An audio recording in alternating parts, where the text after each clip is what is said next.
Bonjour à tous, j'espère que vous allez bien. Je vous souhaite une excellente année 2026, remplie de bonheur, de joie, d'amour, d'argent, de prospérité et de tout ce dont vous avez besoin et ce dont vous désirez. Allez, on se retrouve pour la première guidance de l'année. On va aller voir un petit peu le message là que l'on a à vous transmettre. Oh, on nous parle de changement là, on vous dit patience. Patience, il y a bien un changement qui est en train de s'opérer pour vous. Arrêtez de vouloir mettre la charrue avant les bœufs et vous verrez que les choses vont avancer.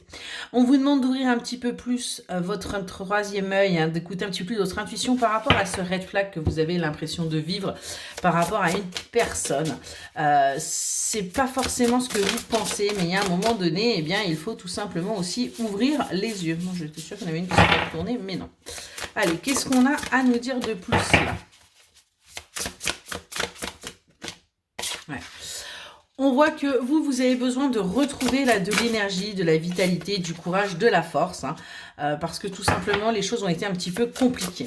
On vous invite à communiquer sur le fait que voilà, vous n'êtes pas forcément bien par rapport à ce que vous vivez.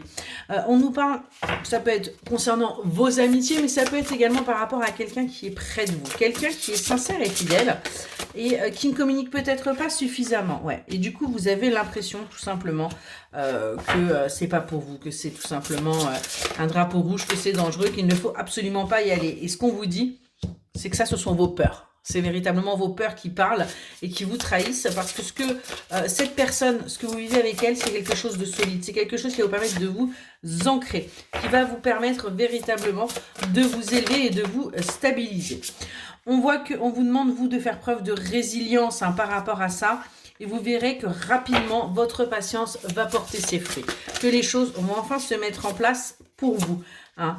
Vous êtes, vous, pour l'instant, encore en plein sacrifice par rapport à vos dons, par rapport à vos talents, par rapport à ce que vous savez faire. Vous n'acceptez pas que vous ayez des capacités et pourtant, on voit bien que vous attirez à vous la réussite. Vous êtes en train là d'aller vers votre réussite, vers votre épanouissement. Et on vous le dit bien que le changement arrive. Le changement arrive concernant cette union. Il se pourrait même qu'il y ait une officialisation, qu'il y ait quelque chose véritablement de très très fort. Vous avez plutôt envie de partir parce que vous êtes encore dans les illusions que l'abondance et la récolte n'est pas pour vous. Et il va falloir ouvrir les yeux par rapport à ça. Il va falloir arrêter de vous dire que c'est que pour les autres et que vous n'y avez pas le droit. On voit que vous êtes en plein conflit intérieur avec vous, avec cette personne également. Hein, parce qu'il y a bien des choses qui sont en gestation, mais vous ne les voyez pas. Et du coup, vous avez l'impression tout simplement d'être à nouveau trahi, d'être à nouveau manipulé. On voit qu'il y a encore un travail à faire sur soi hein, pour pouvoir avancer, pour pouvoir évoluer et sortir justement de ce déni. Excellente journée.